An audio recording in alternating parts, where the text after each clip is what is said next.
दोस्तों, आज की जो कहानी है वो है स्त्री का विश्वास। चलिए स्टार्ट करते हैं। एक स्थान पर एक ब्राह्मण और उसकी पत्नी बड़े प्रेम से रहते थे, किंतु ब्राह्मणी का व्यवहार ब्राह्मण के कुटुंबियों से अच्छा नहीं था। परिवार में कलह रहता था। प्रतिदिन के कलह से मुक्ति पाने के लिए ब्राह्मण ने माँ बाप भाई बहन का साथ छोड़कर पत्नी को लेकर दूर देश में जाकर अकेले घर बसाकर रहने का निश्चय किया। यात्रा लंबी थी। जंगल में पहुंचने पर ब्राह्मणी को बहुत प्यास लगी। ब्राह्मण पानी लेने गया। पानी दूर था, देर लग गई थी। पानी लेकर वापस आया तो ब्राह्मणी को मरी पाया। ब्राह्मण बहुत व्याकुल होकर भगवान से प्रार्थना करने लगा। उसी समय आकाशवाणी हुई कि ब्राह्मण, यदि तू अपने प्राणों का आधा भाग इसे देना स्वीकार करे तो ब्राह्मणी जीवित हो जाएगी। ब्राह्मण ने यह स्वीकार कर लिया। ब्राह्मणी फिर जीवित हो गई। दोनों ने यात्रा शुरू कर दी। वहां से बहुत दूर एक नगर था। नगर के बारा में पहुंचकर ब्राह्मण ने कहा, तो ये तुम यहीं ठहरो, मैं अभी भोजन लेकर आता हूँ। ब्राह्मण के जाने के बाद ब्राह्मणी अकेली रह गई।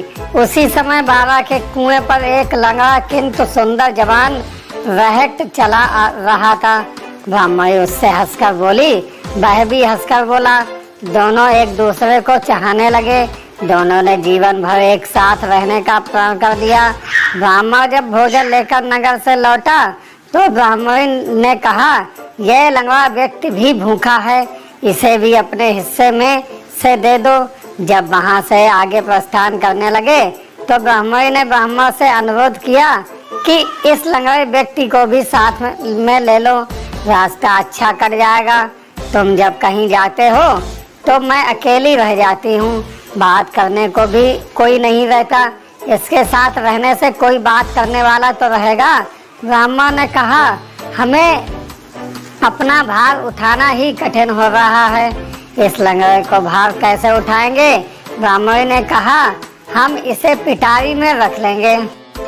ब्राह्मण को पत्नी की बात माननी पड़ी। कुछ दूर जाकर ब्राह्मणी और लंगड़े ने मिलकर ब्राह्मण को धोखे से कुएं में ढकेल दिया। उसे मरा समझकर वे दोनों आगे बढ़े।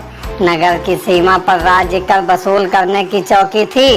राजपुरुषों ने ब्राह्मणी की पटारी को जबरदस्ती उसके हाथ से छीनकर खोला तो उसमें वह लंगड़ा छिपा था। यह बात राज दरबार तक पहुंची। राजा के पूछने पर ब्राह्मणी ने कहा, यह मेरा पति है।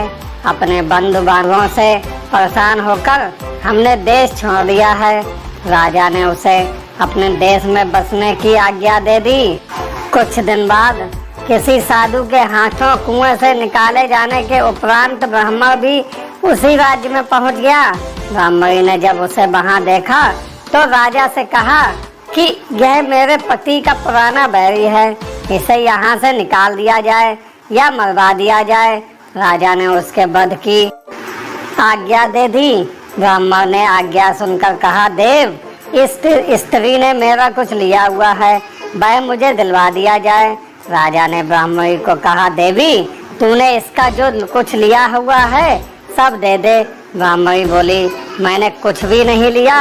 ब्राह्मण ने याद दिलाया कि तूने मेरे प्राणों का आधा भाग लिया हुआ है, सभी देवता इसके साक्षी हैं।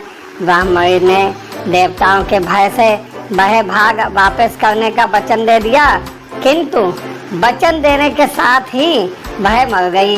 ब्राह्मण ने सारा वृतांत राजा को सुना दिया और राजा ने उस ब्राह्मण को माफ कर दिया। दोस्तों, इस कहानी से हमें यह सीख मिलती है कि स्त्री को सारा भेद नहीं बताना चाहिए।